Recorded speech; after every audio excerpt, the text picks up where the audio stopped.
छात्रों, आज हम लोग वीर बहादुर सिंह पूर्वांचल विश्वविद्यालय MA द्वितीय वर्ष हिंदी साहित्य का चौथा पेपर जो ऑप्शनल है, तो हम लोग लोक साहित्य का अध्ययन करेंगे। आज यह 7वां क्लास है। इसके पहले भी हम लोग 6 क्लास में पढ़ चुके हैं और इसके पहले भी हम लोग जो हिंदी साहित्य का तीसरा पेपर जो हिंदी साहित्य का इतिहास है वीर बहादुर सिंह पूर्वांचल विश्वविद्यालय के लिए हिंदी साहित्य का इतिहास पूरा पढ़ चुके हैं कंप्लीट। 8 वीडियो में प्लेलिस्ट में वीडियो दिया गया है, जो लोग पढ़ना चाहते हैं वो पढ़ सकते हैं। तो आज की क्लास यहाँ से प्रारंभ करते हैं और प्रश्न है कि समकालीन भोजपुरी साहित्य के विकास में विभिन्न रचनाकारों के योगदान का सविस्तार उल्लेख कीजिए। उत्तर है, भोजपुरी में समसामयिक साहित्य के विकास की यात्रा सन 1940 के आसपास से प्रारंभ होती है। इन 5 दशकों के भोजपुरी साहित्य पर दृष्टिपात करने से हम निम्नलिखित निष्कर्ष निकाल सकते हैं। प्रथम, अपनी विषय वस्तु की दृष्टि से भोजपुरी साहित्य आम जनता के रोजमर्रा के जीवन के साथ संवेदनात्मक रूप से जुड़ चुका है।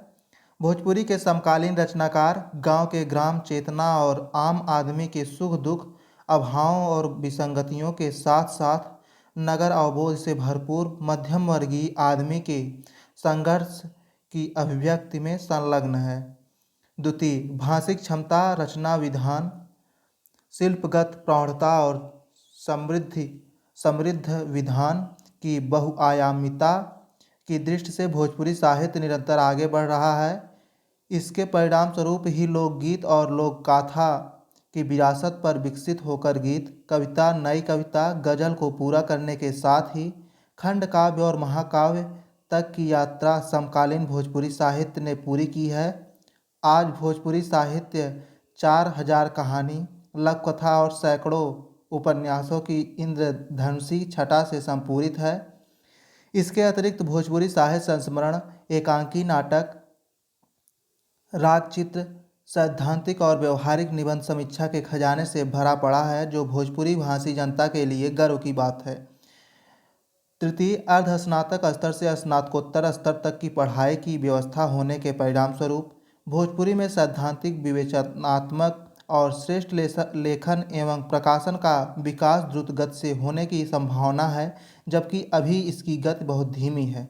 समकालीन भोजपुरी साहित्य में निबंध समीक्षा की दिशा में उल्लेखनीय प्रगति हो रही है। इस विधा में सर्वश्री विश्वरंजन, डॉक्टर आद्या प्रसाद द्विवेदी, विवेकी राय, नागेंद्र प्रसाद सिंह, हरकिशोर पांडे एवं अशोक द्विवेदी का नाम उल्लेखनीय है। जबकि कहानी, लघु कथा और उपन्यास की विधा में सर्वश्री रामानाथ पांडे, कपिल पांडे, प्रोफेसर ब्रजकिशोर एवं कृष्णानंद का नाम उल्लेखनीय है। इसी प्रकार गीत, गजल एवं कविता की विधा में भी सर्वश्री जगन्नाथ भोलानाथ गृहमरी, आनंद संधिदूत और अनिरुद्ध के नाम अग्रणी हैं। काव्य, खंड बहुधायन, उपन्यास, फूलसुंधी, महेंद्र मिसिर, कहानी शेषर, लघु कथा संग्रह तिरमिरी, गीत गजल संग्रह, काव्य नवगीत संग्रह, गीत ले गूंजत रहल, साहित्यिक सर्वेक्षण, भोजपुरी कथा साहित्य के विकास, ललित निबंध, राम जी के सुगना, नाटक बिरजू के बियाह, भाषा विज्ञान की भोजपुरी की मानक वर्तनी आदि कुछ ऐसे ग्रंथ हैं जिन पर समसामयिक भोजपुरी साहित्य का गौरव स्तंभ टिका हुआ है। इसी प्रकार भोजपुरी पत्रकारिता के क्षेत्र में भोजपुरी सम्मेलन पत्रिका, भोजपुरी भाषा सम्मेलन पत्रिका, उगेन, विदेशिया, भोजपुरी अकादमी पत्रिका, बिगुल आदि का भी भोजपुरी के समसामयिक लेखन और संवाद की स्थिति बनाने में महत्वपूर्ण योगदान है। अखिल भारतीय भोजपुरी साहित्य सम्मेलन, अखिल भारतीय भोजपुरी भाषा सम्मेलन, पश्चिमी बंग भोजपुरी साहित्य परिषद, जमशेदपुर भोजपुरी साहित्य परिषद, भारतीय भोजपुरी परिषद, विश्व भोजपुरी सम्मेलन आदि संगठनों द्वारा भोजपुरी की साहित्यिक एवं सांस्कृतिक गतिविधि को संगठित करने की दिशा में सराहनीय प्रयास किए गए हैं। इसी क्रम में गणेश चौबे का नाम भी उल्लेखनीय है। उन्हें भोजपुरी साहित्य में सर्वेक्षण, पंजीयन और संकलन के लिए जो सम्मान मिला है वह भोजपुरी भाषा भाषियों के लिए अत्यंत महत्वपूर्ण है। भोजपुरी जैसी लोक भाषा जिसका साहित्य इतना समृद्ध है और जिस भाषा में हजारों की संख्या में पुस्तकों का प्रकाशन हो चुका है तथा जो भाषा 13 करोड़ लोगों के द्वारा भारत के कोने कोने के अलावा मॉरिशस, नेपाल, त्रिनिदाद, फिजी जैसे दर्जनों देशों में बोली एवं समझी जाती है, उसमें गत 100 वर्षों से जो शोध कार्य हो रहा है वह भी काफ़ी महत्वपूर्ण है। इसी क्रम में जॉर्ज ग्रियर्सन, डॉक्टर विश्वनाथ प्रसाद, डॉक्टर उदय नारायण तिवारी आदि का नाम उल्लेखनीय है। ध्यातव्य है कि जॉर्ज ग्रियर्सन का लिंग्विस्टिक सर्वे ऑफ इंडिया के खंड भाग 1 में भोजपुरी भाषा पर शोध कार्य है, जबकि डॉक्टर विश्वनाथ प्रसाद का शोध कार्य भोजपुरी ध्वनियों पर है और डॉक्टर उदय नारायण तिवारी का कार्य भोजपुरी भाषा और साहित्य का विकास पर है। भोजपुरी भाषा और उसके साहित्य के विकास पर शोध कार्य अभी पटना, बिहार, वीर कुंवर सिंह मगध, रांची एवं जवाहरलाल नेहरू विश्वविद्यालय, नई दिल्ली में चल रहा है। समकालीन भोजपुरी साहित्य के विकास में निम्नलिखित रचनाकारों का योगदान अविस्मरणीय है। पहला, महाकाव्य और खंडकाव्य। हरेंद्र देव नारायण, चंद्रशेखर मिश्र, अविनाश चंद्र विद्यार्थी, विमलानंद सरस्वती, अनिरुद्ध त्रिपाठी अशेष, रघुनाथ शरण कुबोध।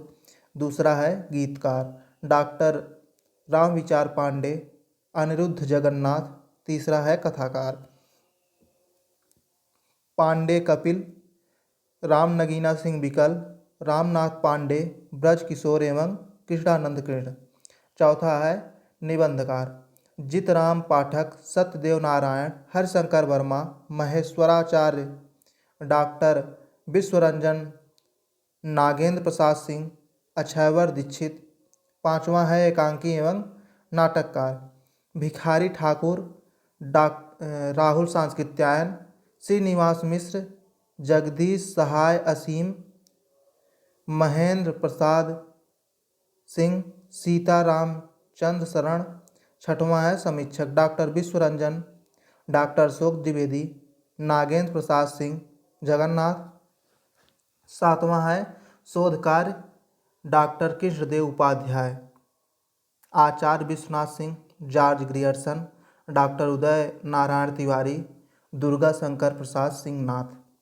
उपर्युक्त के अतिरिक्त सैकड़ों अन्य साहित्यकार भी भोजपुरी भाषा एवं साहित्य के चतुर्दिक विकास में लगे हैं। अखिल भारतीय भोजपुरी भाषा सम्मेलन मुंबई, अखिल भारतीय भोजपुरी साहित्य परिषद आदि जैसे महत्वपूर्ण एवं बृहद संगठनों के अलावा हजारों जिला स्तरीय एवं स्थानीय संगठन भी समकालीन भोजपुरी साहित्य के विकास में अपना अमूल्य योगदान दे रहे हैं। उसके बाद अगला प्रश्न है, भोजपुरी साहित्य की वर्तमान स्थिति पर एक आलोचनात्मक टिप्पणी प्रस्तुत कीजिए। उत्तर है, भोजपुरी साहित्य की वर्तमान स्थिति पर विचार करते हुए सोचा जा सकता है कि वह अपनी सबसे नज़दीकी भाषा हिंदी के वर्तमान साहित्य के किस मायने में दूर और निकट है। सच बात तो यह है कि भोजपुरी साहित्य के अतीत को इस दिशा में देखने सुनने का प्रयास किया गया है और भोजपुरी की कविता कहानी की आलोचना के लिए जो मापदंड अपनाया गया है वह कुछ एक अपवादों को छोड़कर आमतौर पर वही है जो हिंदी कविता कहानी के लिए अपनाया जाता रहा है। बहुत व्यक्तियों का समय तो यह समझाने में ही व्यतीत हो जाता है कि भोजपुरी का साहित्य वर्तमान हिंदी साहित्य से किसी मायने में कम नहीं है। भोजपुरी को हिंदी तक पहुंचाने का काम वर्तमान भोजपुरी साहित्य के प्रति कुछ अधिक उत्साह की वजह से हुआ है।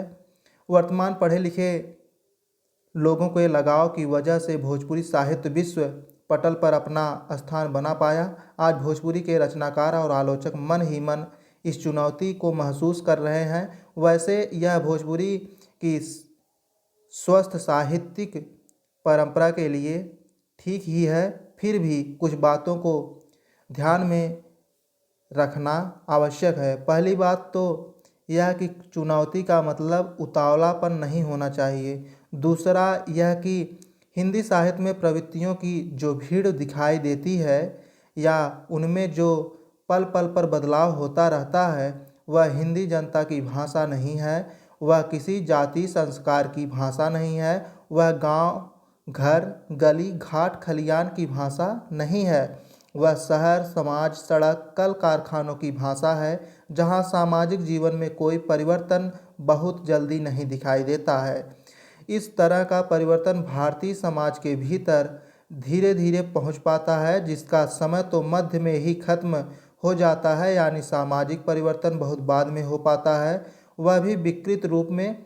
परिवर्तन भारतीय जनजीवन की मध्य भाषा है, वह किसी भी परिवर्तन को पहले ही अपनाने की कोशिश कर नहीं सकता। ऐसा करने से बनावटीपन का खतरा रहता है। खड़ी बोली हिंदी साहित्य के इतिहास के साथ भोजपुरी साहित्य को रखकर देखा जाए तो स्पष्ट दृष्टिगोचर होता है कि प्रवृत्तियों का जैसा बदलाव भोजपुरी में नहीं है, वैसा होना भी नहीं चाहिए। प्रत्येक भाषा के अपने पाठक होते हैं। भोजपुरी साहित्य जहाँ भी अपने आप में रहा है, एक चुनौती बनकर रहा है। भोजपुरी साहित्य के वर्तमान की एक सच्चाई यह भी है कि वह बोलचाल और बात व्यवहार की सीमा को लाकर मंच भाषण और पढ़ने पढ़ाने की भाषा बन गई। इस विशेषता के साथ वह व्यवहार और विविध भाषिक अनुशासन की चिंता को बटोर रहा है। उधर हिंदी जनजीवन में अपनी पैठ बनाने के लिए व्याकरणिक संरचना से बाहर आती नजर आ रही है। यह भाषिक विकास की अनिवार्य प्रक्रिया है, इसे कोई रोक नहीं सकता। इसे तेज भले ही कर सकता है। आज भोजपुरी के प्रकाशकों का अभाव है। इस दिशा में MA तक की पढ़ाई को वर्तमान काल की एक महत्वपूर्ण घटना के रूप में देखा जा सकता है। इसके साथ ही भोजपुरी के नाम पर नाक भौं सिकोड़ने वाले लोगों की भी इधर हरियाली दिखाई देने लगी है। आज यह कड़वा सच है कि भोजपुरी अपनी त्याग की उपलब्धियों के बावजूद दलबंदी और झूठे नाम कमाने की प्रवृत्ति से घिर गई है। इस सिलसिले में स्वस्थ लेखन की प्रवृत्ति कम, नाम कमाने की प्रवृत्ति अधिक बढ़ गई है। वैसे यह सब विकास का मार्ग ही प्रशस्त करता है। जो लोग भोजपुरी के लिए सच्चे मन से कुछ कर रहे हैं, उनको इनसे ऊबना नहीं चाहिए। हमारी समझ से भोजपुरी के उत्थान के लिए जो जहाँ है वहीं से प्रयासरत है। यानी भोजपुरिया लोग आजकल अपनी याद को लेकर पहले की अपेक्षा अधिक जागरूक हुए हैं। आजकल भोजपुरी को लेकर कुछ आपा धापी सी महसूस होती है। दरअसल जिसको अधिक पाने की आशा होती है, उसको कम पाकर संतोष नहीं होता है, बल्कि असंतोष और अधिक बढ़ जाता है। इस असंतोष की झलक भोजपुरी साहित्य के वर्तमान पटल पर स्पष्ट ही देखा जा सकता है। वैसे यह सब बाहरी सीखे हैं। किसी भाषा का असली बल उसका रचना संसार होता है। आज इस आपाधापी को देखकर यह कहा जा सकता है कि यह समय भोजपुरी के रचनात्मक साहित्य के संकट का समय है। वैसे तो रचना के लिए सभी समय संकट का होता है। हाँ, यह अवश्य है कि कल के साहित्य के लिए आज की चुनौती है। भोजपुरी अपने समय और समाज की चुनौती को बहुत गहराई से समझती, स्वीकारती चल रही है। एक साथ ही कई पीढ़ी सक्रिय है। साहित्यकारों की समाप्त होने वाली समस्या भोजपुरी में इतनी बड़ी नहीं है कि किसी के नहीं लिखने के कारण पर बहस चलानी पड़ी, बल्कि हिंदी में जो लोग समाप्त हो गए हों वे जरा अपनी जनभाषा को देखें, उन्हें भी बौखलाहट होगी। अब तो भोजपुरी में कुछ भी प्रकाशित कर देने के बजाय रचनाओं की काट छाँट प्रारंभ हो गई है। यह कोशिश वस्तु और शिल्प दोनों ही स्तर पर है।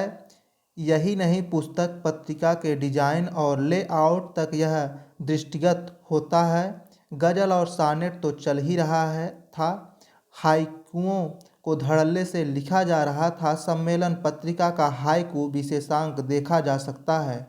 इसी तरह पाती का गजल विशेषांक अच्छी तरह बता रहा है कि भोजपुरी इस बाहरी काव्य रूप के लिए अपने भीतर ग्राहक बना लेने में समर्थ है। इन दोनों विशेषांकों की चर्चा खास तौर पर बताने के लिए की गई है कि भोजपुरी भी गंभीर साहित्यकारों के हाथ अपना लोक बना रही है। इस गज़ल के ही क्रम में उन गीतों को भी जोड़ा जा सकता है जिसे लोकराग या लोकरागनी का लाभ दिया जा रहा है। इन गीतों और गज़लों को हिंदी नवगीत के अनुकरण पर प्राप्त नहीं किया गया है, बल्कि ये भोजपुरी संस्कृत, समाज और हृदय से उपजी है। कविता की तुलना में भोजपुरी गद्य बहुत कुछ की तुलना में उतना समृद्ध नहीं है। दरअसल भोजपुरी इतनी मुँहलगी भाषा है कि उसको हाथ लगाना सहज ही संकट मोल लेना है। बोलने का इतना अभ्यास है कि पढ़ते समय वह अजीब सी लगती है। जो कुछ भी हो, भोजपुरी साहित्य का वर्तमान अपने गद्य को संस्कारित करता, अपनी माटी की गंध में डूबता और अपनी बात कहता। उपन्यास, कहानी, निबंध, रेखाचित्र, संस्मरण आदि विविध विधा में कभी कभी पाठकों को आश्चर्यचकित कर देता है। हिंदी के बहुत से गीत किसी न किसी लोक धुनों को पकड़े हुए हैं। वास्तव में लोकमन को मिट्टी में मिलाने की क्षमता हिंदी की अपेक्षा भोजपुरी या किसी लोक भाषा में अधिक है।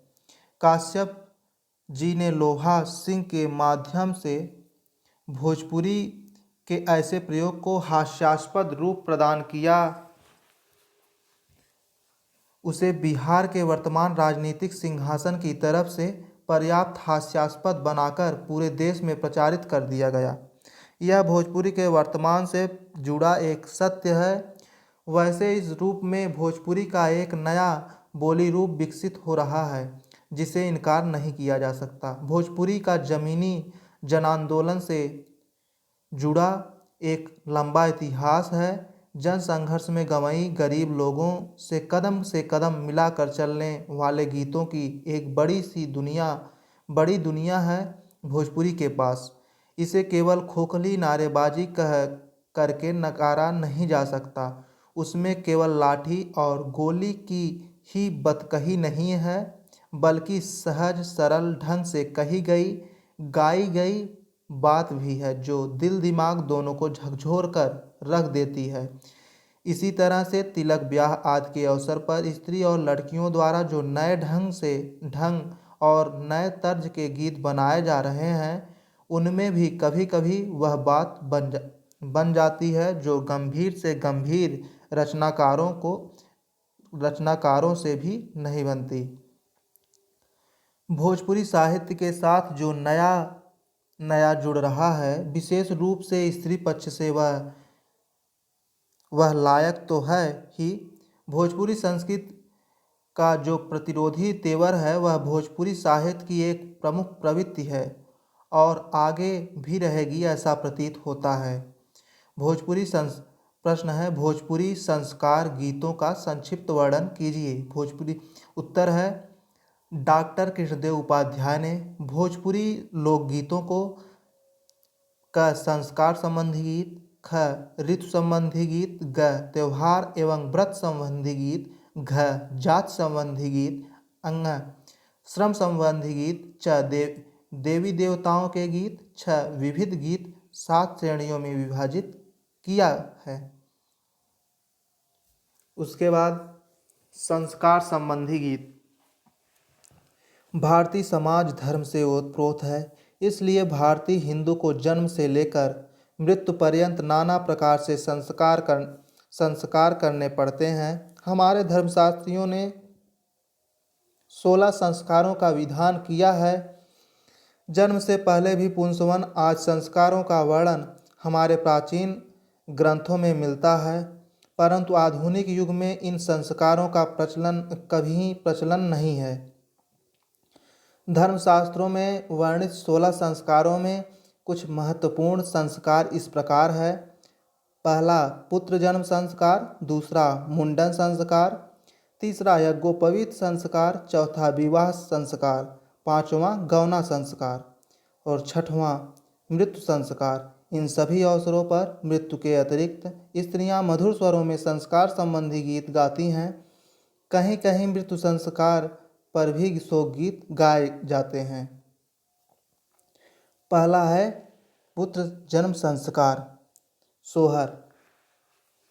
हेडिंग है, इसमें लिखेंगे सामान्य रूप से हमारे समाज में पुत्र जन्म के समय प्रसन्नता व्यक्त की जाती है, मिठाई बांटी जाती है। इस अवसर पर गांव की स्त्रियां एकत्र होकर जो गीत गाती हैं उसे सोहर कहते हैं।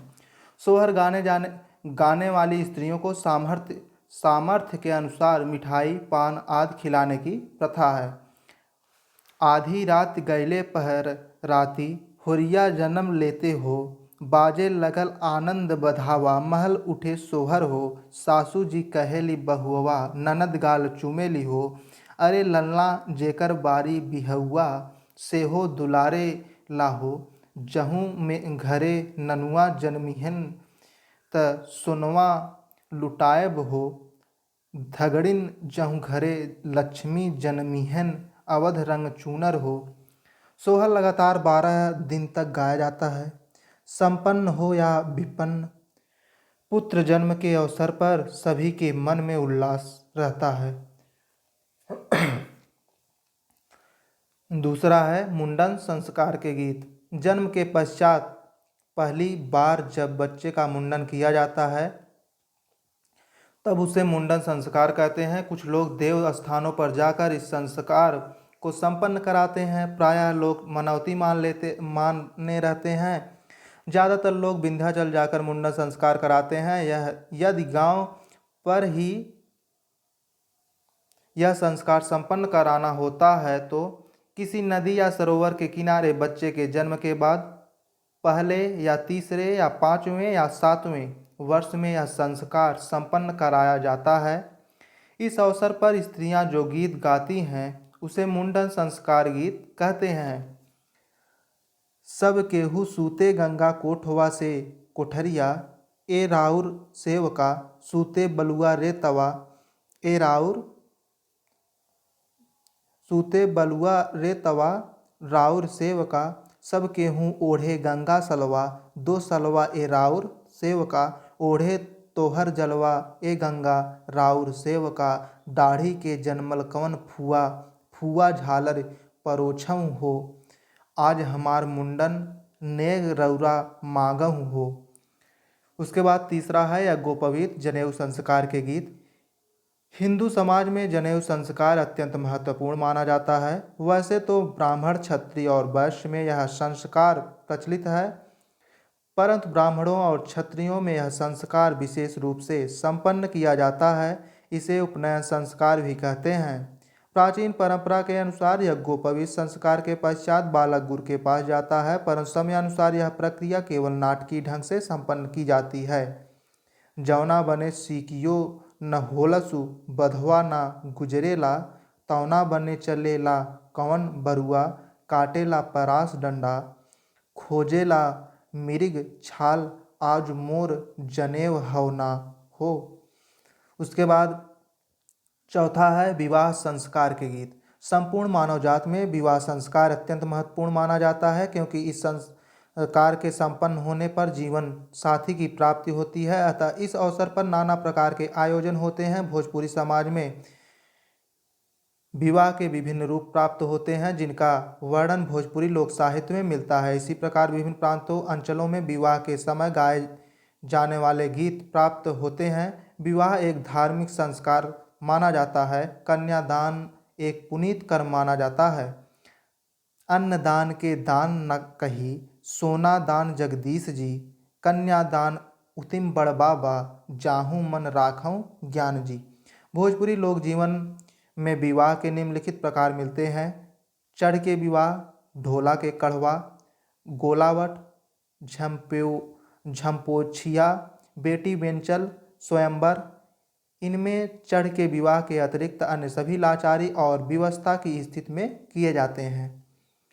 कौन कसूर कैनी बुढ़ऊ से बियाह कइल, सौदा करे में कहीं ठगैली, ए बाबूजी मुहवा में दांत नइखे, भतवो कुचात नइखे, डांडा ले के रहियो पर चले ले हो बाबूजी, अखियों से लइके नाही, कनवों से सुने नाही, गतर गतर ले चाम झूले ला हो बाबूजी, बभना के पोथी जरो, नौना के डांठ टूटो, अगुआ के मुँह जेठ पुतवा ए बाबूजी। उसके बाद है पांचवा गौनवा संस्कार के गीत। भोजपुरी क्षेत्र में प्रायः विवाह के समय दुल्हन विदा नहीं होती थी, परंतु अब विदा होने लगी है। विवाह के समान गौना के समय भी काफ़ी धूमधाम से उत्साह मनाया जाता है। गौना विवाह के बाद प्रायः 1, 3, 5 या 7 वर्षों के पश्चात अच्छा माना जाता है। गौना में बेटी की विदाई की जाती है तथा मिठाई आज टोकरियों में भर कर दी जाती है। आवले तू रहलू ए बेटी बाबा के दुआरिया, से अब तुहूँ जैब ए बेटी ससुरा नगरिया। उसके बाद है छठवां मृत्यु संस्कार। इस संसार में जो आया है उसे निश्चित रूप से जाना है। भोजपुरी समाज में मरणासन्न व्यक्ति को गंगाजल पिलाते हैं तथा तुलसी दल दिया जाता है। ऐसा लोक विश्वास है कि गंगाजल पिलाने से सद्गति मिलती है। मृत्यु के पश्चात मृत शरीर को घर से बाहर निकालकर जमीन पर उत्तर सिर करके लिटा दिया जाता है। आज गौनवा भैले काल्हू, पिया मर गईले, आल्हो मोरा रामा, आहो मोरा रामा, हर के वियोगवा अब ना जियब हो रामा, कटली में नरखर बंदली, बेवनवा आहो मोरे रामा, ताही पर हर जी के सुताइले हो रामा। उसके बाद अगला प्रश्न है लोक साहित्य के किन्हीं 2 विद्वानों की साहित्य साधना पर प्रकाश डालिए, अथवा हिंदी लोक साहित्य का संग्रह कर उसे प्रकाश में लाने वाले साहित्यकारों और उनके लोक साहित्य का परिचय दीजिए। उत्तर है डॉक्टर कृष्णदेव उपाध्याय। डॉक्टर कृष्णदेव उपाध्याय का जन्म सन 1911 ईस्वी में उत्तर प्रदेश के बलिया जिले के बैरिया तहसील में सोनबरसा ग्राम में हुआ था। इन्हें विरासत में विद्या और पुस्तक के प्रति प्रेम और समर्पण की प्रेरणा मिली थी। इनकी माता मूर्ति देवी संतान वत्सला और ममतामयी थी और पिता एक वैष्णव साहित्यिक कथावाचक ब्राह्मण थे। इनके दोनों अग्रज डॉक्टर बलदेव उपाध्याय तथा डॉक्टर वासुदेव उपाध्याय संस्कृत वाङ्मय एवं इतिहास और भारतीय संस्कृत के मूर्धन्य विद्वान रहे हैं। इन्होंने प्रारंभिक शिक्षा सोनबरसा के प्राइमरी पाठशाला, माध्यमिक शिक्षा तत्कालीन वेस्टर्न हाई स्कूल अब लक्ष्मी राज देवी इंटर कॉलेज बलिया में और उच्च शिक्षा काशी हिंदू विश्वविद्यालय वाराणसी में प्राप्त की। इन्होंने हिंदी और संस्कृत में MA किया है। फिर लखनऊ विश्वविद्यालय से हिंदी में भोजपुरी साहित्य का अध्ययन शीर्षक पर सन 1951 ईस्वी में PhD की उपाधि प्राप्त की। इसके अलावा हिंदी साहित्य सम्मेलन प्रयाग में साहित्य रत्न की परीक्षा पास की। डॉक्टर उपाध्याय ने गवर्नमेंट ट्रेनिंग कॉलेज आगरा और Lucknow government degree college Nainital और government post graduate college Gyanpur Varanasi के हिंदी विभाग में सहायक प्रोफेसर के पद पर लगभग 20 वर्ष तक PES ग्रेड में अध्यापन का कार्य किया। सरकारी नौकरी से अवकाश प्राप्त के बाद सन 1969 ईस्वी में लाल बहादुर शास्त्री डिग्री कॉलेज मुगलसराय में प्रिंसिपल के पद पर कार्य किया। इसके बाद सन 1971 से 74 ईस्वी तक काशी हिंदू विश्वविद्यालय के हिंदी विभाग में UGC के प्रोफेसर के रूप में शोध कार्य का निर्देशन किया। डॉक्टर उपाध्याय ने 3 बार यूरोप की लोक सांस्कृतिक यात्रा की है। सन 1965 ईस्वी में मारबुर्ग पश्चिमी जर्मनी में आयोजित जर्मन लोक साहित्य सम्मेलन में एकाकी भारतीय प्रतिनिधि के रूप में सम्मिलित हुए थे। सन 1966 ईस्वी में पश्चिमी जर्मनी के मार्टिंगन विश्वविद्यालय के द्वारा भारतीय लोक संस्कृति पर व्याख्यान देने के लिए विजिटिंग प्रोफेसर के रूप में आमंत्रित थे। इसी समय उन्होंने यूरोप के फ्रांस, इंग्लैंड, स्विट्जरलैंड, हंगरी आदि देशों का परिभ्रमण किया तथा वहाँ के लोक साहित्य के विद्वानों से मुलाकात की थी। डॉक्टर उपाध्याय सन 1969 ईस्वी में रोमानिया के बुखारेस्ट नगर में आयोजित इंटरनेशनल कांग्रेस फॉर फोकनरेटिव रिसर्च के अधिवेशन में भारतीय सरकार के प्रतिनिधि के रूप में सम्मिलित हुए थे। वे इस कांग्रेस के एक सेक्शन के अध्यक्ष थे। इसी अवसर पर उन्होंने पूर्वी तथा उत्तरी यूरोप के Denmark, Norway, Sweden, Finland, Czechoslovakia आदि देशों के लोक साहित्य संस्थान का निरीक्षण तथा अध्ययन किया। इन्हें सन 1966 ईस्वी में अमेरिका के इंडियाना विश्वविद्यालय द्वारा भारतीय लोक साहित्य पर भाषण देने के लिए भी आमंत्रित किया गया था। अमेरिका की एशियन फोकलोर सोसाइटी की कार्यकारिणी समिति के वे सदस्य भी रहे हैं। आपका जीवन भोजपुरी भाषा और साहित्य के लिए गत 51 वर्ष से समर्पित रहा है। इससे संबंधित आपकी अनेक पुस्तकें प्रकाशित हो चुकी हैं। कुछ पुस्तकें निम्नलिखित हैं। भोजपुरी लोकगीत प्रथम भाग, भोजपुरी लोकगीत द्वितीय भाग, भोजपुरी लोकगीत तृतीय भाग, लोक साहित्य की भूमिका, भोजपुरी भाषा और उसका साहित्य, भोजपुरी लोक साहित्य का अध्ययन, हिंदी साहित्य का बृहद इतिहास खोडस भाग, भोजपुरी साहित्य का इतिहास, भोजपुरी लोक कथा, भोजपुरी लोक विश्वास, भोजपुरी लोक संस्कृति आदि प्रमुख प्रकाशित पुस्तकें हैं। डॉक्टर उपाध्याय का जीवन यद्यपि बहुत उत्साहवर्धक नहीं रहा है, फिर भी ये निरुत्साहित न होकर उससे जुड़े रहे। नाना प्रकार की विघ्न बाधाओं के बीच उन्हें संघर्ष करना पड़ा। इनकी महत्वाकांक्षा प्रबल बनी रही, जिससे अपनी धुन में आगे बढ़ते आए और इस दिशा में इन्हें अच्छी सफलता भी मिली। देश ही नहीं विदेशों तक में जाने का सुयोग इन्हें मिलता रहा है। विभिन्न संस्थाओं से भी इन्हें सम्मानित होने का अवसर मिला है। डॉक्टर उपाध्याय आज लोक साहित्य के दूसरे खेमे के भोजपुरी विद्वानों में प्रथम पंक्ति के विद्वान माने जाते हैं। भोजपुरी साहित्य और संस्कृति के क्षेत्र में आपका अनुदान सर्वथा सराहनीय है। आपने भोजपुरी लोकगीतों को जो आयाम दिया है वह उल्लेखनीय है। आपकी उपलब्धियों के संबंध में विद्वानों में मतभेद है, किंतु इसमें संदेह नहीं है कि आपने पहले खेमे के विद्वानों के भंडार को समृद्ध किया है और तीसरे खेमे का पथ प्रशस्त किया है। उसके बाद है पंडित रामनरेश त्रिपाठी। 4 मार्च 1889 ईस्वी में जन्मे त्रिपाठी जी की प्रारंभिक शिक्षा गांव के ही प्राइमरी स्कूल में हुई। बचपन से ही इन्हें कविता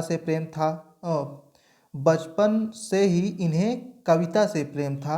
मिडिल पास करने के बाद वे अंग्रेजी पढ़ने जौनपुर गए, लेकिन हाई स्कूल की परीक्षा उत्तीर्ण करने के बाद 18 वर्ष की उम्र में पिता से अनबन होने के कारण कोलकाता चले गए।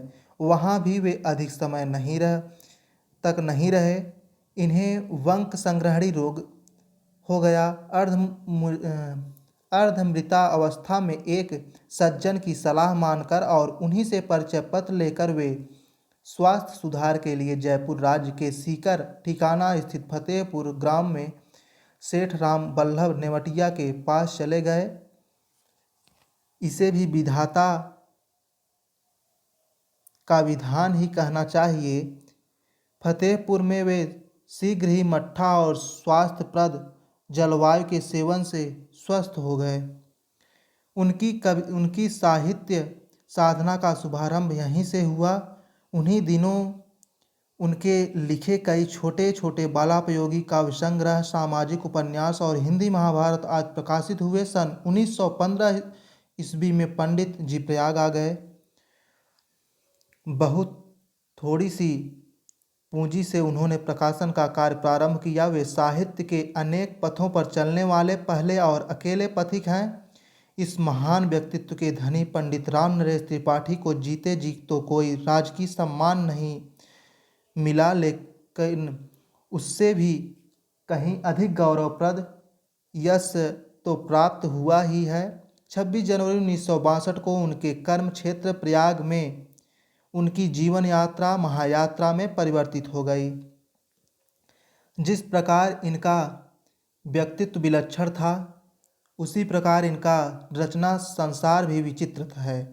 साहित्य के अनेकानेक अंशों और विधाओं पर साधिकार लिखने वाले मानवतावादी कवि त्रिपाठी जी कवि, नाटककार, कहानीकार एवं उपन्यासकार, कोशकार, टीकाकार, संपादक, व्यंग लेखक, आलोचक, चरित्र लेखक, शिक्षक, साहित्य लेखक, इतिहास लेखक, संग्रह सूक्तिकार, व्याख्या एवं भाषाविद, ज्ञान साहित्यकार, यात्रा वृत्तांतकार तो थे ही साथ संगीत, विज्ञान, अनुवाद, संस्कृत, राजनीति एवं ग्राम जीवन संबंधी रचनाएं भी उन्होंने की।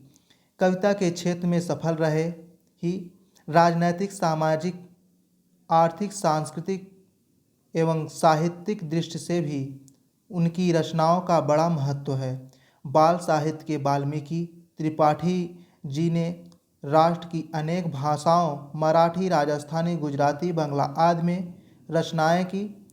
कविता कौमुदी को 7 भागों में संकलित करके अक्षय यश के अधिकारी हुए। सौंदर्योपासक एवं स्वच्छंदता के प्रेमी कवि का मुखमंडल गंभीर एवं दूरदर्शितापूर्ण लगता था। उनकी वाणी में वशीकरण मंत्र की सी शक्ति थी। वे अपनी अंतर्भेदनी दृष्टि से तत्काल मनुष्य के स्वभाव की परख कर लिया करते थे। सुंदरता और सुरुचि से उनका सहज स्नेह था और ऐसे ही वातावरण, समाज और परिवारों में उन्हें सुख मिलता था। उसके बाद अगला प्रश्न है, लोक साहित्य के सामाजिक एवं सांस्कृतिक महत्व की विवेचना कीजिए। लोक साहित्य हिंदी साहित्य की एक ऐसी विधा है जो स्वयं में ही निरूपीय में है, लोककंठ से जन्मी तथा उसी में रची बसी व जनजीवन की लघु प्रकृत अनुभूतियों को स्वर देने वाली यह विधा हिंदी में ही नहीं विश्व साहित्य में अपना विशिष्ट स्थान रखती है। विश्व साहित्य में जिस देश की भाषा का लोक साहित्य नहीं समृद्ध है, वह भाषा अपनी मधुरता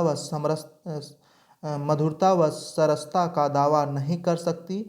हर देश के मानव समाज की कुछ प्रकृत विशिष्टताएं होती हैं जो वहाँ के जनजीवन के पर्याप्त व अंतर्भुक्त होती है। इन्हीं प्रकृत विशिष्टताओं को लोककंठ के विभिन्न स्रोतों से लोक साहित्य खींचकर प्रकाश में लाकर वहाँ के समाज को माधुर्यपूर्ण जीवन का आनंद प्रदान करता है।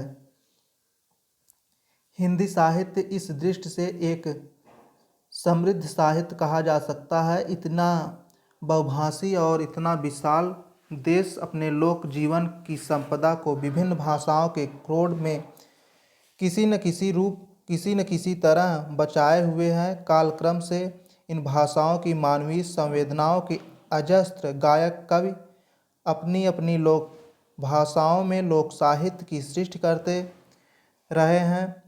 भारत के एक विशाल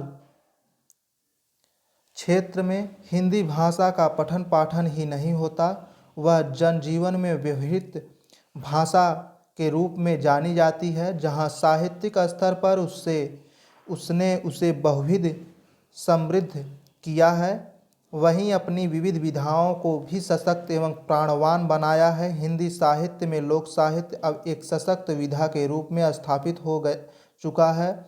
इस लोक साहित्य की अनेक शाखाएं व प्रशाखाएं भी अपनी सीमा और स्वरूप में बहुविध समृद्ध और शक्ति संपन्न हो चुकी है। हिंदी लोक साहित्य का क्षेत्र पर्याप्त व्यापक है।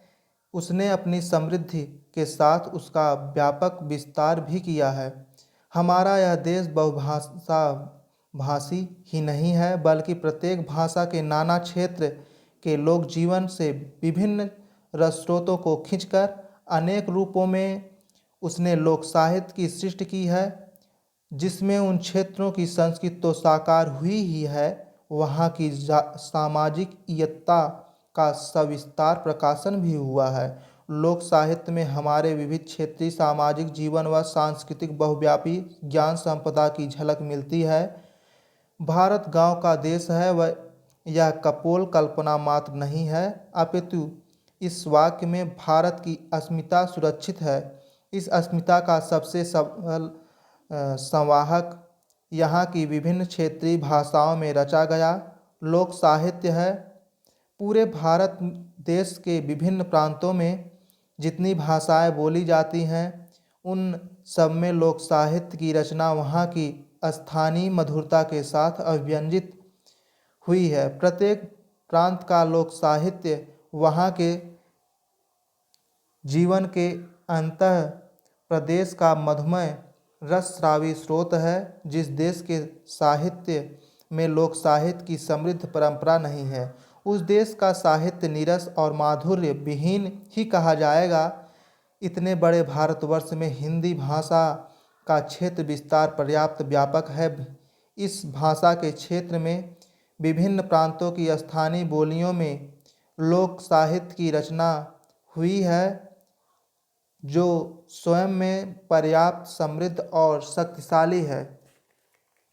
भोजपुरी भाषा में रचा गया लोक साहित्य हिंदी भाषा के पूर्वी क्षेत्र को व्यापकतया घेरता है। भोजपुरी में अनेक समर्थ रचनाकार हुए हैं, जिन्होंने इस क्षेत्र की सांस्कृतिक विरासत को नाना रूपों में लोकगीतों व लोक नाटकों, लोक कथाओं व गाथाओं आदि माध्यमों से मुखरित किया है। भोजपुरी भाषा में रचे गए ये लोकगीत हमारे लोक जीवन की अमूल्य धरोहर हैं। उनमें हमारी संस्कृति की जड़ें न्यसित हैं। लोकमानस का माधुर्य अंतर्वस्थित है।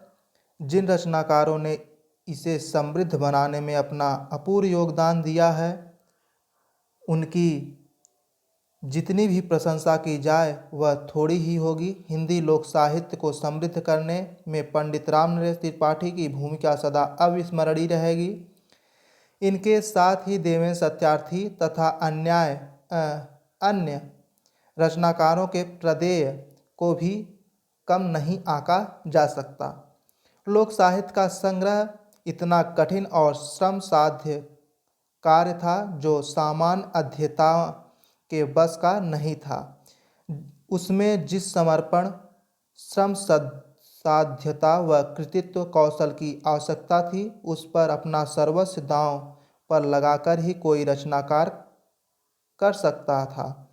सौभाग्य से हिंदी क्षेत्र में कुछ ऐसे समर्पित और अपना सब कुछ दांव पर लगाने वाले लोक साहित्य को एक समृद्ध विधा के रूप में स्थापित करने, उसके माधुर्य के विशाल भंडार को सुरक्षित करने तथा बहुविध ज्ञान समृद्ध करने में अपना सर्वस्व होम करने वाले रचनाकार हिंदी को मिले, जिनसे आज हिंदी का लोक साहित्य इतना विपुल भंडार संपन्न हो सका है। भोजपुरी लोक साहित्य अभी बहुत कुछ लोककंठ में ही जी रहा है। समर्पित लोक साहित्य अध्येताओं को अपनी समर्पित साधना से उसे प्रकाश में लाना होगा, अन्यथा वह शीघ्र ही विलुप्त हो जाएगा। टेलीविज़न और फिल्मों ने हमारी इस लोक विरासत को काफ़ी क्षति पहुंचाई है। इनसे लोक साहित्य में महिलाओं की रुचि घटी है। भोजपुरी लोक साहित्य का अब भी एक बड़ा अंश भोजपुरी क्षेत्र की वृद्धाओं के कंठ में जीवित है। आवश्यकता है गांव-गांव जाकर वृद्ध माताओं व दादियों तथा नानियों से पूछ उन्हें लिपिबद्ध करने की। यह वृद्ध पीढ़ी अब लोक जीवन से विलुप्त होने के कगार पर है। इसमें लोक साहित्य के अध्येताओं, शोधार्थियों तथा नवयुवई युवतियों को शर्माने की आवश्यकता नहीं है, बल्कि अपने साहित्य और लोक संस्कृति की संरक्षा के प्रति अपना कर्तव्य समझ उस दिशा में समर्पित भाव व पूरी निष्ठा से लगन की अनिवार्य आवश्यकता है। वयोवृद्ध साहित्यकारों को इस दिशा में कार्य के इच्छुक युवक युवतियों को प्रेरित ही नहीं करना चाहिए, बल्कि उनका यथोचित मार्गदर्शन करने की भी आवश्यकता है। यदि ऐसा हुआ तो इससे हिंदी साहित्य का अनेकविध कल्याण होगा। लोक साहित्य हमारी संस्कृति का वह बहुआयामी विशाल भंडार है, जिसमें हमारे साहित्य की मूल चेतना व उसकी विपुल विशेषताएं अंतस्थ हैं। अभी उसकी अनेक रसस्रावी स्रोतों को खोजने की जरूरत है। उनमें हमारी संस्कृति के वे मूलभूत तत्व अंतर्वस्थित हैं, जिनकी संपूर्णतया व परिपूर्ण कल्पना अभी हम नहीं कर सकते। हमारे देश की संस्कृति वहाँ की लोक साहित्य में बसती है। मानव की आदिम वृत्तियों एवं चेतना के अनेक रस रंग वहाँ के लोक साहित्य में समाये हुए हैं। प्रत्येक भाषा के विविध क्षेत्रीय रूपों में वहाँ के जनजीवन में अंतस्थ लोकाभिरुचि को बाड़ी देने वाला सांस्कृतिक स्वर अभी पूरी तरह से प्रकाश में नहीं आ सका है। लोक साहित्य का बहुत कुछ उसकी क्षेत्रीयता में अंतर्वसित है। प्रत्येक क्षेत्र की सांस्कृतिक संपदा वहाँ के लोक साहित्य में समाहित है, जिसे एक टीमबद्ध योजना से संकलित व प्रकाशित करके संरक्षित किया जा सकता है। भोजपुरी क्षेत्र के विभिन्न गांवों में हर जाति और वर्ग की वृद्धाओं व बुजुर्ग लोग लोक साहित्य की बहुत सी पूंजी अपने पास दबाए बैठे हैं। लोक जीवन में बहुआयामी अवसरों पर इन्हें बड़े श्रम, कौशल और बुद्धिगम्यता से निकाला जा सकता है। इसमें पढ़ी लिखी नवयुवतियों का सहयोग लोक साहित्य की महत्ता का उन्हें परिज्ञान कराकर किया जा सकता है। इसमें हर जाति, वर्ग व समूह के प्रेम, सहयोग व समादर भाव को जगाना होगा। तभी हम अपनी इस अमूल्य धरोहर को प्राप्त कर सकेंगे। दुराव, परायेपन की भावना व छुआछूत जैसी दूषित वृत्तियों को इस पूर्ण कार्य के करने से पूर्व ही कुचल देना होगा। तभी हम अपने ध्येय को प्राप्त कर सकेंगे। यह काम बड़े कठिन संकल्प का है। इसमें पंडित राम नरेश त्रिपाठी व सत्यार्थ जी जैसी समर्पित संकल्पवती चेतना द्वारा ही कुछ ठोस उपलब्धि हो सकेगी।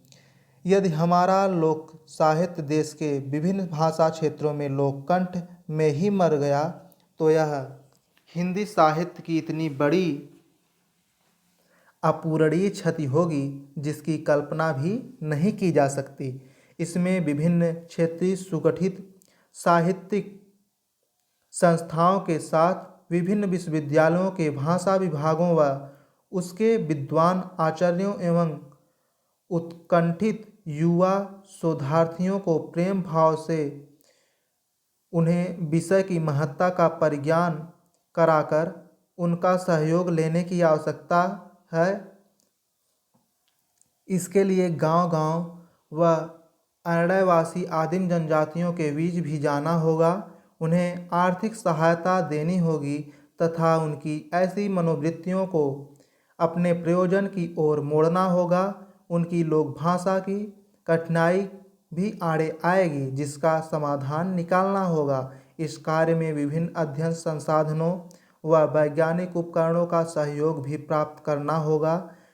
इसी दौर में कुछ विलुप्त क्षेत्रीय भाषाएं भी प्रकाश में आ सकती हैं, जैसे स्वर्गीय डॉक्टर भोला नाथ तिवारी को रूस में उपलब्ध हुई थी। भोलानाथ तिवारी जैसी भाषा वैज्ञानिक समर्पित भाषा समर्पित भाव चेतना व लोकवृत्ति हमें लोक साहित्य के क्षेत्र में भी सक्रिय करने की आवश्यकता है।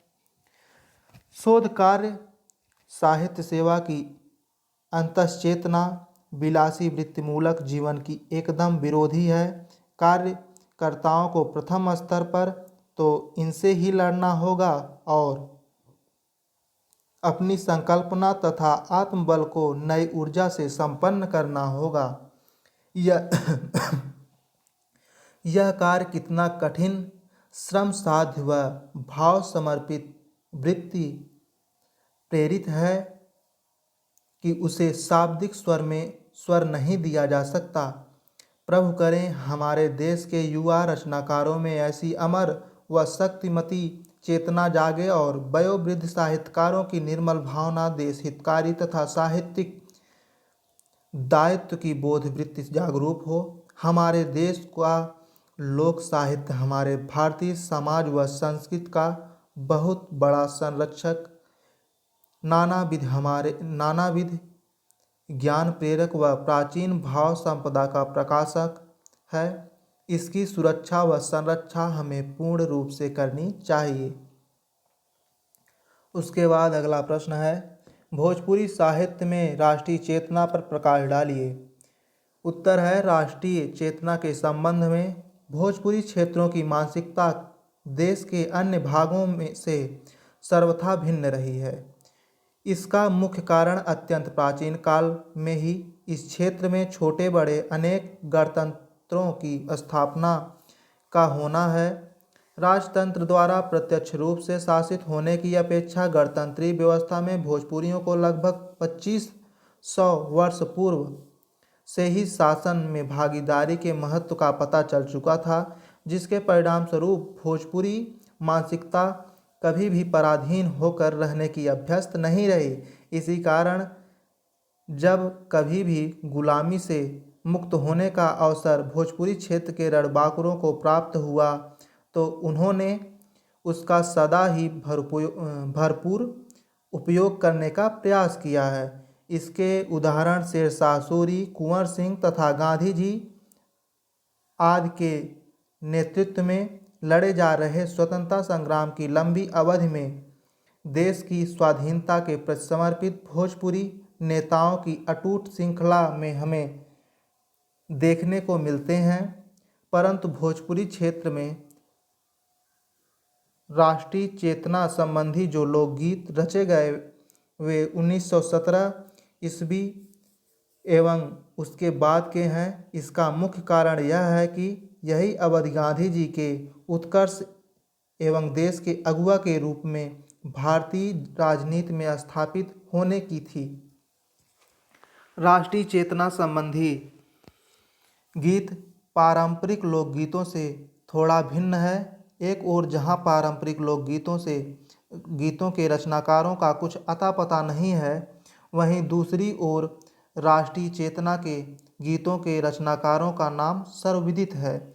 यद्यपि इस श्रेणी में भी कुछ ऐसे गीत हैं जिनके रचनाकार अज्ञात हैं और इसी कारण अब उन्हें पारंपरिक लोकगीतों के रूप में स्वीकार किया जाता है। अशिक्षा, निर्धनता, अंधविश्वास, आवागमन के साधनों का अभाव, पत्र पत्रिकाओं एवं समाचार पत्रों के अभाव आदि जैसी कठिनाइयों के दौर में भोजपुरी क्षेत्र के लोग क्षेत्रीय गीतकारों के गीतों को गाकर एवं पढ़कर ही राष्ट्रीय आंदोलन को समझ सके थे। ऐसे गीतकारों में रघुवीर नारायण सिंह का नाम उल्लेखनीय है, जिन्होंने बटोहिया नामक शीर्षक से गीत लिखा, जिसमें एक यात्री द्वारा देश भ्रमण करके राष्ट्रीय नेताओं का उल्लेख करते हुए देश के प्रति स्वाभिमान जागृत किया गया था। इस गीत की 2 पंक्तियां इस प्रकार से हैं। सुंदर सुभूमि भया भारत के देशवा, सुंदर सुभूमि भया भारत के देशवा, के मोरे प्राण बसे हिम खोत ए बटोहिया, ए द्वार धरे राम हिम कोत बालबा से, 3 द्वार सिंध गहरावे रे बटोहिया। इसके पश्चात 1921 में एक फिरंगिया नामक गीत लिखा गया, जिसमें अंग्रेजों के कुशासन तथा अपने देश की महानता एवं कुशलता का उल्लेख करते हुए विदेशियों को अपने देश से निकाल देने का आह्वान किया गया था। इस गीत से अंग्रेजी सरकार इतनी कुपित हुई कि उसने गीत पर ही प्रतिबंध लगा दिया, परंतु तब तक इस गीत का व्यापक प्रचार हो चुका था और यह मॉरिशस के भारतीय समुदाय तक भी पहुंच चुका था। वानगी के तौर पर इस ऐतिहासिक गीत के दो पंक्तियां यहाँ प्रस्तुत हैं। सुंदर सुधर भूमि भारत के हरे रामा, आज इन्हें भइल मसान रे फिरंगिया, अन्न धन जल बुद्धि सब नाश भइल, कोनो के न रहल निशान रे फिरंगिया। इस क्रम में कुछ अन्य प्रभावशाली और लोकप्रिय गीतकारों के नाम भी अविस्मरणीय हैं, जो रचनाकार के साथ साथ स्वयं प्रभावशाली गायक थे। इस श्रेणी के रचनाकारों में गोपाल शास्त्री का नाम अग्रणी है। असहयोग आंदोलन के दौरान इन्होंने गांधी जी के साथ अपने को समर्पित कर दिया और असहयोग आंदोलन में सक्रिय भागीदारी की तथा अपने गीतों के माध्यम से राष्ट्रीयता का व्यापक प्रचार भी किया। इनके द्वारा रचित एक गीत की दो पंक्तियां निम्नवत हैं। उठ उठ भारतवासी अबहु न चेत करु, सुतले में लुटलिस देश रे विदेशिया, जननी जन्म भूमि जान से अधिक जानी, जन मेले राम अरु कृष्ण रे विदेशिया। वस्तुतः भोजपुरी प्रदेशों में राष्ट्रीय चेतना का उदय नीलहा आंदोलन के समय ही हो गया था और अनेक भोजपुरी लोकगीतों के माध्यम से चंपारण क्षेत्र में इसका प्रचार प्रसार हुआ, जिसके परिणाम स्वरूप गांधी जी चंपारण आंदोलन के युग पुरुष बन गए। इन गीतों में नील के किसानों की दुर्दशा, उनके ऊपर अंग्रेजी शासन द्वारा किए जा रहे अत्याचार और उनके कर्मचारियों द्वारा किसानों के साथ की जा रही अभद्रता का सजीव चित्रण किया गया है। राम नाम भय भोर गांव लीलहा का भैले, चंवर दहे सब धान गोयड़ में लील बोवैले, भय आमिल के राजा प्रजा सब भयहूँ दुखारी, मिलजुल लूटे गांव गुमस्ता और पटवारी।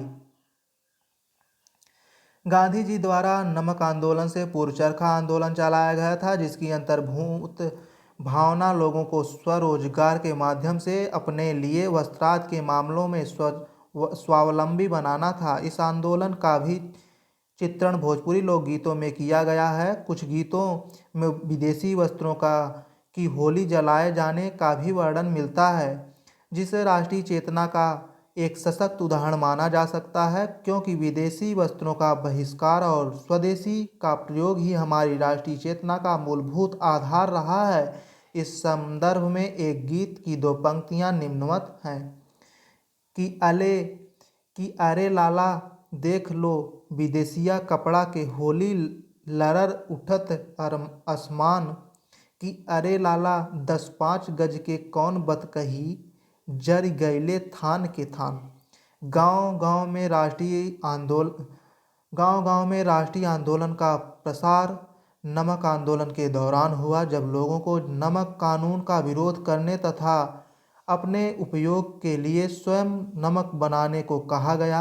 एक लोकगीत में तो अंग्रेजों को सावधान करते हुए कहा गया है कि गांधी के लड़ैया नाही जितबे फिरंगिया, चाहे कर कितनो उपाय, भल भल मजवा उड़वले एहि देशवा में, अब जहिए कोठियाँ बिकाई।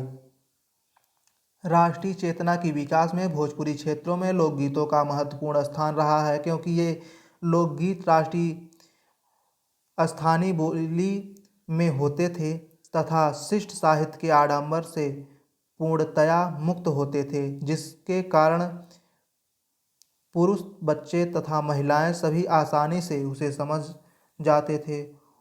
उस समय इनका प्रयोग इतना व्यापक हो गया था कि ये गीत मांगलिक अवसर पर भी गाए जाने लगे थे। चरखे को आधार बनाकर विवाह गीत भी गाए जाते थे, जैसा कि निम्न पंक्तियों से स्पष्ट है। हमरा चरखा के टूटे न तार, चरखा चालू रहे, कान्ही बाबा दुल्हा बन के चलले, दुल्हन बने सरकार, चरखवा चालू रहे।